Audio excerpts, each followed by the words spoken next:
وهبدأ اقربه من الفرع الاولاني اللي احنا عاملينه، واعدل فيه لو في حاجة عايزة تتعدل. بالنسبة بقى للجزء اللي في التوكة هبدأ ادكك فيه الخيط اهو.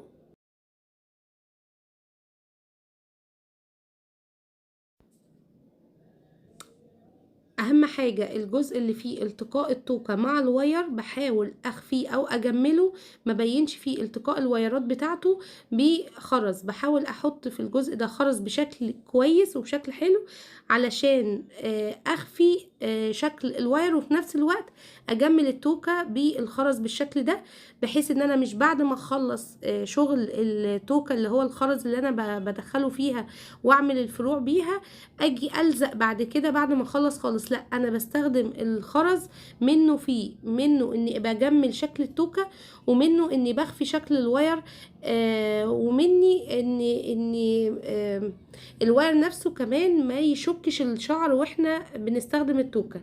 فبنحاول ناخد بالنا كويس قوي من النقطة دي، وبعد ما بنخلص جزء جزء بنحاول نعدل او نشوف لو في اخطاء نعدلها، لو في حاجة عايزة تتبرم بزيادة.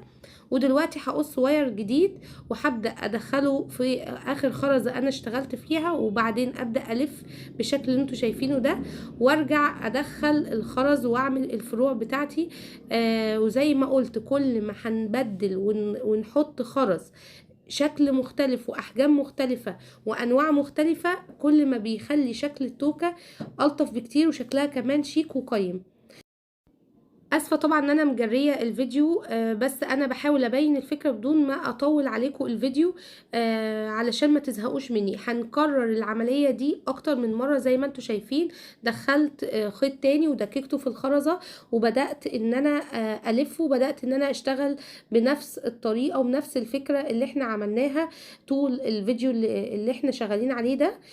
بدأنا ان انا احط خرزة، وبعدين برمتها، وبعدين حطيت خرزة على بعد عقلة صباع، وبعدين برمتهم الاتنين مع بعض زي ما انتوا شايفين. وهفضل مكررة العملية دي اكتر من مرة لحد ما اعمل الفرع التالت معايا اهو. يعني انا بعمل الفرع تقريبا حوالي 5 أو 6 خرزات بنفس الفكرة وبنفس الطريقة. طبعا السنون بتاعت التوكة ممكن، يعني انا عاملاها هنا 5 سنون، انت ممكن تعمليها سنين بس او سن واحد، يعني حسب الشكل اللي في الاخر عايزة توصلي له. بس انا عاملة الفكرة دي على 5 سنون من التوكة. قسمت التوكة اللي هي ب25 جنيه دي، قسمتها 3 اجزاء. انت ممكن تقسميها براحتك.